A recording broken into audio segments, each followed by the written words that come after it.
আসসালামু আলাইকুম বন্ধুরা আমরা সকলেই জানি মহান আল্লাহ তাআলা কোরআনে পাকে বলেছেন, কিয়ামত আসার পূর্বে পৃথিবীতে এমন কিছু নিদর্শন আমি দেখাবো যা দেখে মানুষ হতভম্ব হয়ে যাবে। ঠিক তেমনই এবার ঈদুল ফিতরের দিন সৌদি আরবে ঘটে গেল এক অভূতপূর্ব ঘটনা।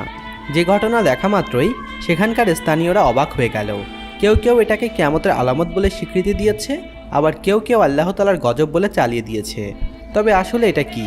কাবা শরীফের উপরে এমন ঘটনা ঘটে গেল যার কারণে কৌতূহল সৃষ্টি হয়েছে সেখানকার প্রত্যেকটি মুসলিমদের মনে। আপনিও যদি এ বিষয়ে জানতে চান তাহলে আমাদের এই ভিডিওটি না টেনে একেবারে শেষ পর্যন্ত দেখুন। বন্ধুরা, এই ঘটনাটি যখন সিসিটিভি ক্যামেরায় রেকর্ড হয় তখন সঙ্গে ইন্টারনেটে এত বেশি ভাইরাল হয় যে আমি আপনাদের বলে বোঝাতে পারবো না। বন্ধুরা, মানুষ যখন পাপ করতে পাপের সীমানা ছাড়িয়ে যায় তখন আল্লাহ তাআলা তাদেরকে সঠিক পথে আনার জন্য বিভিন্ন ধরনের নিদর্শন দেখান। যেমন ঈদুল ফিতরের দিন আকাশ থেকে এমন একটি জিনিস কাবা ঘরের ছাদের উপরে এসে অবতীর্ণ হয়েছে যা দেখে মানুষ আতঙ্কে দিশেহারা হয়ে যায়। বন্ধুরা, সম্প্রতি কাবা শরীফ পরিষ্কার পরিচ্ছন্নকারী এক ভাই যার নাম ওবায়দুল্লাহ, তিনি যখন কাবা শরীফ পরিষ্কার করার জন্য কাবা শরীফের ছাদে উঠলেন তখন তিনি এই অদ্ভুত ঘটনা নিজের চোখেই অবলোকন করলেন।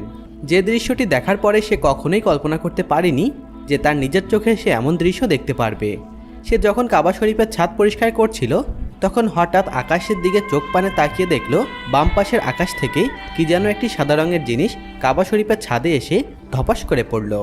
তখনই সে লোকটি আতঙ্কে দিশেহারা হয়ে যায় এবং এত বিকট শব্দ হয়েছিল যা তার সাথে থাকা কয়েকজন সহকর্মীরাও এই জিনিসটিকে দেখেছিল।